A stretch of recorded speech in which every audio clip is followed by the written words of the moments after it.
munggo at saka pork chop. At meron pang chicharon. Good luck sa gout. Good luck sa gout. Aray ko, ang tiil.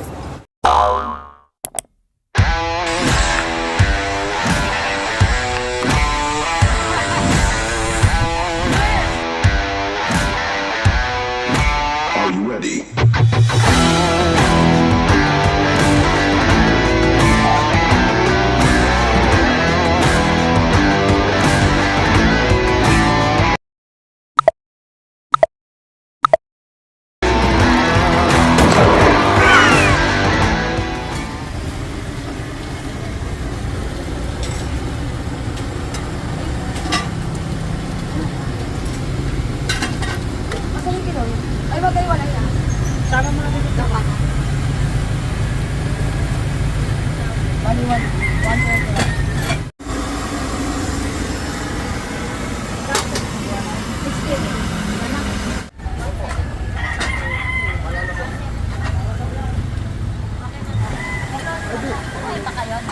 Ako po balot na balot lang pala sila. Magkano sa kilawin? 60 na, 50 lang. Okay na to. Ano ba na yan? Renta lang to. Pwede lang to. Hello mga katikiman, andito po tayo sa famous pork chop munggo ni Aling Diday. Ito siya. Ang karinderya na yan, napakaliit ang karinderya na yan, pero talaga namang dinudumog ng mga tao rito dahil mura at masarap. Yan ang sabi nila. Ngayon, alamin natin sa kwento, makipagkwentuhan tayo kay Aling Diday kung ano pang iba ino-offer at kung magkano at kung gaano na siya katagal. At ito na nga, kasama natin si Aling Diday, ang may-ari nitong sikat na karinderya dito sa lugar na ito. Nay, good morning ho. Magandang umaga, magandang araw po. Dapat nagmamano tayo ganito sa mga institusyon naman nagdinigosyong karinderya. So, Nay, talagang pahalan ba ng karinderya po ninyo ay Aling Diday? Opo. Kailan po nag-start ito? Ano na po ako, 3 dekada na po. Magbuhat ng maliit pa po yung anak ko. 36 na yun. 36 years? 36 years ang karinderya na ito. Meron palang tagong karinderya na masarap at mura, kaya talagang tinangkilik ng masa. Ano po? Opo. Ano po ang specialty nyo rito? Munggo po siya ka pork chop. Araw-araw yun, Opo. hindi nawawala. Hindi po. Linggo hanggang biyernes. Pero meron kayong ibang luto? Marami po. Marami? Bopi, opo. Mga ano pa po, bopis, dinuguan, kilawin. Kilawin ano? Baboy po. Baboy. Oo. Tapos ano po, menudo, giniling, tsaka po yung maling, Shanghai. Sa dami ng ino-offer po ninyo, ang talagang binabalikan ng tao dito ay Munggo yung pork chop po. munggo pork chop. Opo. Magkano po yung serving ng munggo? 30 lang po. 30 pesos? Opo. Anong laman nun? Chicharon lang po. Chicharon? Walang iba. Yung pork chop po magkano? 70 po. 70 pesos? Opo. Ba? Tapos yung rice, 10 pesos. 10 pesos lang ang Opo. rice. Sa mahal ng bigas ngayon, eh... O, may- 64 po yung ginagamit kong bigas. Ah, First class talaga. 10 piso? Wag-wag. ang kanin niya 10 piso lang. Sa mahal ng bigas, kumikita ba, Nay? Oo naman po. Posible hindi ka na makikita. Nanay, Bilisan lang po kasi ang ano ko, katira. bilisan, Konting oo. tubo lang po. basta tuloy-tuloy, Opo, may hindi ako kita yun. nasisiro ba? Hindi nasisiro, Opo. no? Nanay, sa 36 years po ninyo, hanggang ngayon nag-i-exist kayo, siyempre, panahon ngayon, social media na, no? Meron po ba kayong Facebook page, TikTok, Instagram? Meron Ayun pa lang po. Ha? Ayan po yung Facebook ko, yung Aling Diday Karintin. Oh, meron kayo. Opo. Ginawa po yan ng anak ko nung pandemic po. Ginawa ng anak nyo nung Wala pa po pandemic. yung nag-aano na social Opo. media sa akin. Kasi ganun na kasi ngayon, pag nanegosyo, meron ng social Kaya hindi media. ako marunong. So hanapin nyo yan, yung Facebook page nila, Aling Diday Kainan. Kainan. Oo. Nakalagay Aling Diday Kainan sa Facebook para ma-satisfy kayo, cravings nyo, at saka makita yung menu nila. Of course, ilalagay natin dito yan, Aling Diday Kainan. Ayan. Ano ba exact address nito? 1450 po, Alvarez Street, Santa Cruz, Manila po. 1450 Alvarez Street, Santa Cruz, Manila. Opo. Nanay, 36 years na po kayo. Opo. Message nyo po sa matagal nyo ng parokyano, mga suki, bilang pasasalamat. Nagpapasalamat po ako sa lahat ng tumatangkilik kay Aling Diday Karinderya. At labis po ako talagang blessing this year. Kasi po 1 year po ako nagsara. Dahil kasakit po ako. Ay, nanay, bakit po? Barado po yung puso ko, kailangan ko ma-opera. Naiinip na po ako, kaya nabukas lang po ako January 15. Okay. Blessing naman po, dumating yung mga nagbablog. Ilan taon na po kayo, nanay? Magsi 66. Mag 66. Opo, sa July. Sige lang, nanay. prayers. And syempre, binigyan pa kayo ng lakas sa pangatawan ng ating Panginoon para marami pa kayong mapatikim na mga kababayan natin na talagang pangmasa ang inyong Naiyak presyo. Sige lang po, Nay. Naalala ko kasi yung nanay ko eh. Bakit ho? Sa kanya ko po kasi naman yung pagluluto. Eh kasi po talaga namin tindahan ng kainan. Opo. Marami na po talaga kami, puro ito po ang talagang namin, business, karinderya po. Karinderya. Pero Namanan ako- nyo ito sa nanay nyo po. Opo. Sige lang po. Ako Kaya- yung nanalangin, nanay, na pag-pray ko po kayo na Salamat. lalakas pa kayo at bigyan pa kayo ng malakas sa pangatawan, makarecover kayo sa sakit po ninyo dahil gusto ko marami pa kayong Matulungan. mapatikim na matulungan ng mga taong naghahanap ng mura at masarap. Pangmasa lang po yung tinda ko eh. Opo. Marami na rin po akong estudyante, mga natulungan, Opo. mga nakapagtapos na po dyan ng mga pag-aaral, mga pulis na po sila. Binabalik-balikan po nila ako. Hanggang ngayon. May mga asawa na po. Sukoy po. Bumabalik mo to? Opo. Siyempre, 36 years na, no? Bumabalik pa po Nanay, sila. na-touch po ako sa inyo na ano yung puso ko sa inyo. Kasi ano talaga eh, nakakaano. Kung buhay lang kasi yung mga kapatid ko, yung mga magulang ko, blessing talaga matutuwa sila. Kaso Opo. nawala sila agad. Blessing in disguise talaga itong year na ito sa akin. Kaya nga labis ako nagpapasalamat sa mga vlogger. Lahat ng tumatangkilik sa aming tinda. Maraming salamat po sa lahat-lahat po.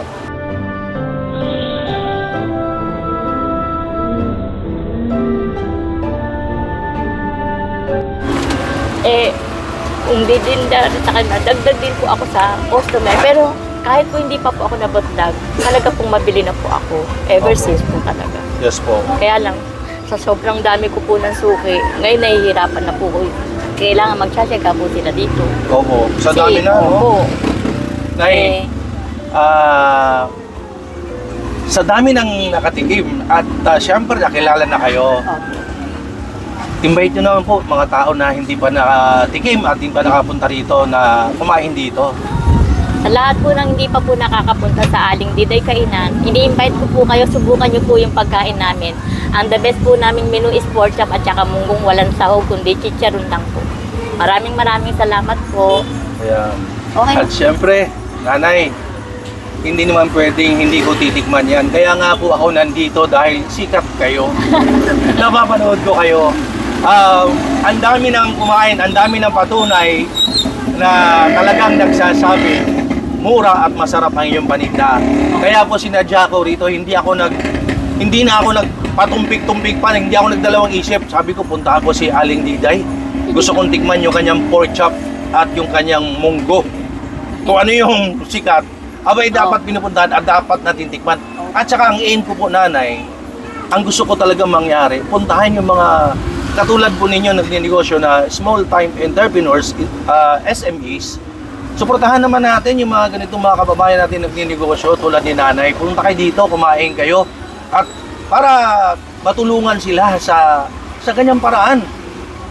Malaking bagay na sa kanila. Kumbaga, kumakain tayo sa malalaking restaurant, mga sikat na restaurant, subukan naman natin dito para matikman din natin ang ino-offer nila and of course, masuportahan na ang mga ganitong klaseng nagnenegosyo. So, Nay, excited na akong tikman ang iyong pinagmamalaking pork chop at munggo. Oh, sige po, sir. Maraming salamat to sa Opo. pag sa akin na Opo, buti inyong nga, wala oras. Okay Dahil lang po alam yun, ko sir. busy ho kayo. Kanina nakita ko dami ng customer. Maaga pa po yan, Opo. mamaya pa po yung talagang sagsa ng tao sa akin, yung lunch time po. Opo. Tsaga talaga sila magpipila, sir. Um, At saka yung table ko, ilan lang po. Ilan Kasi lang, hindi ano? ako nagpapakain sa gitna dahil bawal. abala po ako sa traffic, Opo. sir. Pagka baka masita ako ng mga. Opo. Di pa kaingitan ako ganun. Yeah. Kaya umiiwas din po kami. Tsaga lang po sila. Sanay na naman po silang ganun sa akin. Eh. Okay. Opo. Kilala Kaya- talaga kayo dito, Opo. no? Dahil Kahit pag dinadayo, mga riders, mga Opo, lahat eh. lahat po.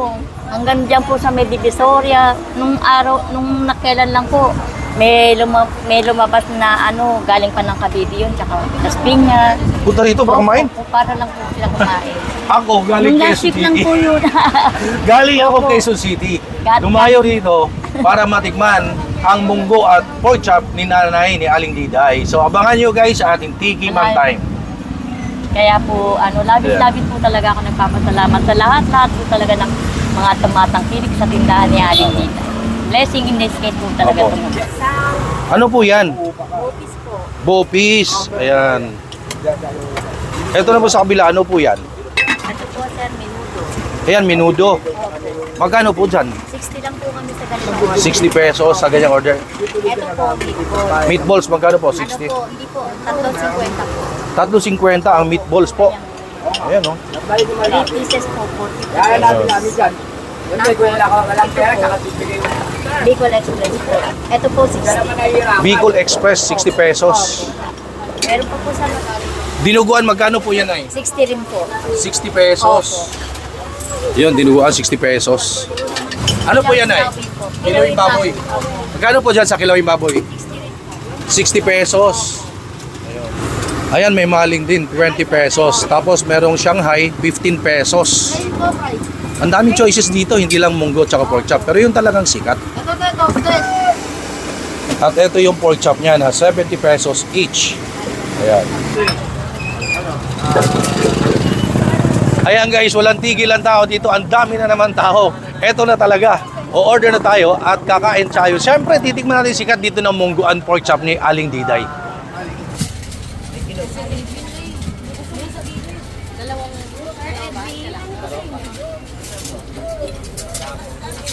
Kesa, paabot ako na. At eto na guys, ang titikman natin. Siyempre, yun yung famous eh. Yun yung talagang sinasadya ng tao dito. Doon sila sumikat sa munggo at pork chop. Ito yung munggo niya. 30 pesos po yan, isang mangkok na ganyan. Ayan o, 30 pesos. And pork chop ay 70 pesos po ito, ang pork chop. Ayan. At ang kanin po nila ay 10 piso lang, ganito kalaki. Ang daming kanin. Sa mahal ng bigas ngayon, 10 piso lang yan. Grabe no? Sa mahal ng bigas, 10 piso, ang daming rice.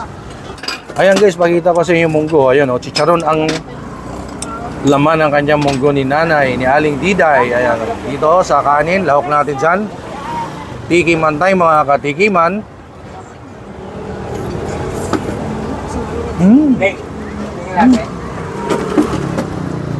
Sarap ng munggo. Sarap ng munggo guys. Mga katikiman, ito yung dapat pinupuntahan natin. Ito yung dapat sinusuportahan. Mga itong small time entrepreneurs, mga karinderyang ganito. Ang sarap ng munggo.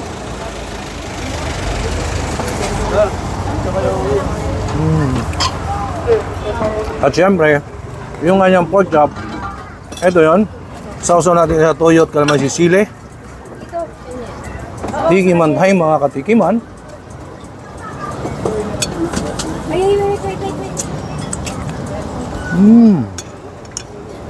Sarap. Solid. Crunchy. Kanin yan. Bagay talaga to eh.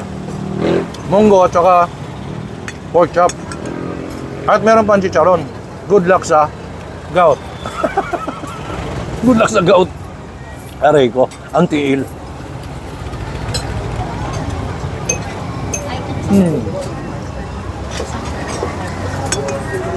Panalo. Tingin mo, no? 36 years ang karinderyang ito ni Aling Diday. Napamana na sa kanya nung nanay niya. Tapos ano ko doon na nadala ko sa eksena kanina na parang, di ba, kita niyo naman si Aling Diday naging emotional sa aming pag-uusap kanina. At nagpapasalamat daw siya sa mga tao, mga tumangkilik ng kanyang pork chop at munggo. Ang dami daw natulungan, ang dami natulungan ni Aling Diday. At syempre, dahil sa mga tao yon, dahil sa inyo, dahil nandito kayo. Please, suportahan natin si Aling Diday. Pumunta kayo dito, kumain kayo, tikman nyo yung munggo niya. Totoo nga, napakasarap. Kanin yan.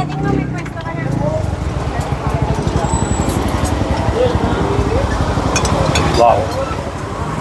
Gusto ko itong pork chop, kamayin kong ganyan eh.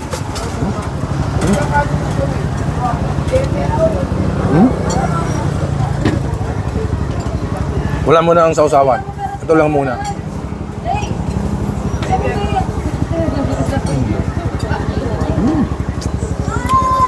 Sarap nung pork chop. Yan, crunchy. Husay.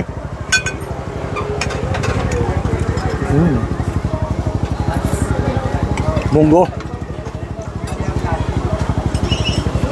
Dito talaga ito talaga sumikat sa kanya. Pero marami nga siyang putahe. Pero sumikat talagang munggo at pork chop. Munggo. Pork chop.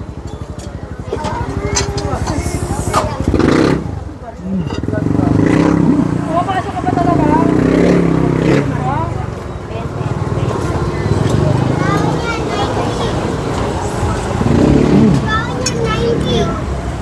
Bawas na yung kapaso. 500 lang po. Sarap. Mauubos ko yata ngayon ah.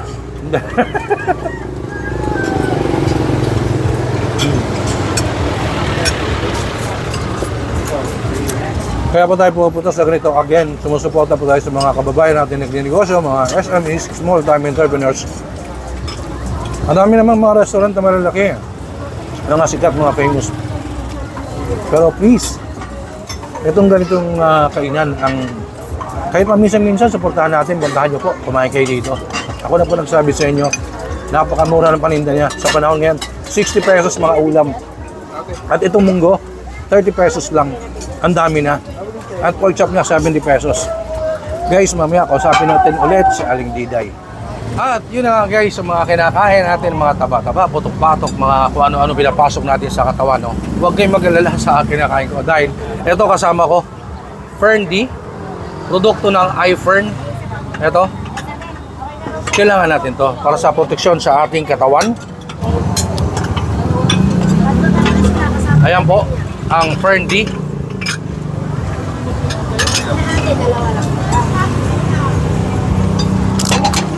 Kasi nag-i-invest tayo ng mga kung ano-ano sa pagkain na pinapasok natin sa ating katawan. Kailangan din natin mag-invest para sa ating kalusugan. Ito ang Fern D ay May Shanghai pa tayo. hindi gawang imported, gawa siyang lokal pero kasing tibay at kasing galing na imported ng mga branded. Pero hindi kasing mahal. So kung paano umorder dyan, tawag kayo dito sa Facebook ni Mr. Peter Estrada at sa kanyang contact number dahil hindi kayo makakabili niyan sa mga any pharmacy or any store na mga food supplement kung hindi distributor. Dapat sa distributor, authorized dealer. Ito kay Mr. Peter Estrada at sa kanyang cell number, tawag kayo dyan. So guys, kailangan protektado tayo lalo sa panahon ngayon. Order kayo ng Fern D.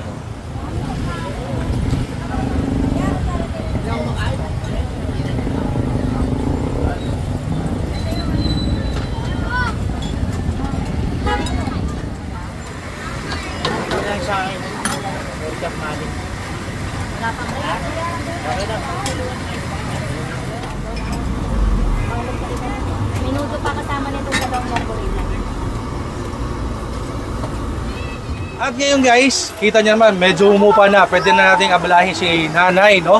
Nay, nakita ko talaga alakas. Grabe yung Aling Diday kainan. Daming tao. At pasensya na ho sa abala, alam ko busy Okay lang kayo. po. Nay, ano po talagang oras ang open po niyo dito? Ano po, 9 in the morning po. Hanggang hapon lang po. Hanggang sa maubos lang po.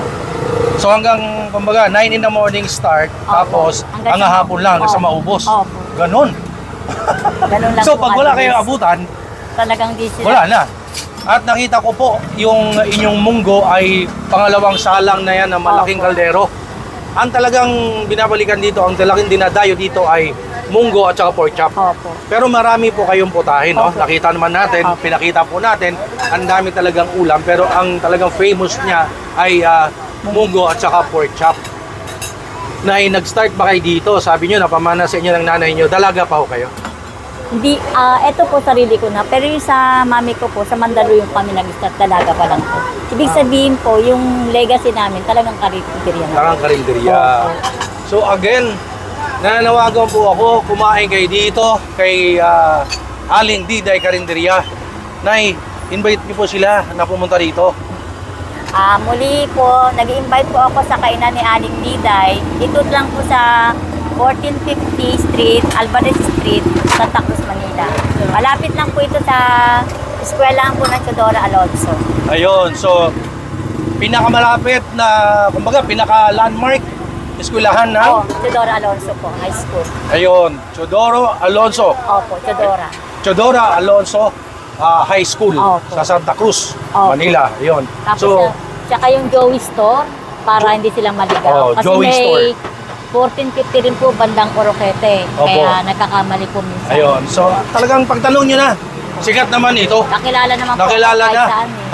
Kahit sa terminal dito sa Yes may po. Pagbak. Ako nga kanina, pinagtanong ko, naglakad-lakad ako. Alam na kaagad, saan yung munggo at saka pork chop ni Aling Diday. O, dinala na ako dito. So guys, ang aim po natin, lagi po natin sinasabi, let's support local, supportahan natin mga small-time entrepreneurs, mga tulad nito, karinderya na 36 years na kainan ni Aling Diday. Thank you so much for watching my videos and please like, comment, share, subscribe sa aking YouTube channel, Noel Vlogs, Food and Travel. Thank you guys, stay safe everyone, eat well everyone. Hi sa lahat ng ating viewers. Please subscribe kay Noel Vlogs. And please click the notification button para ma-notify kayo pag may mga bago siyang video tungkol sa chicha. Ingat!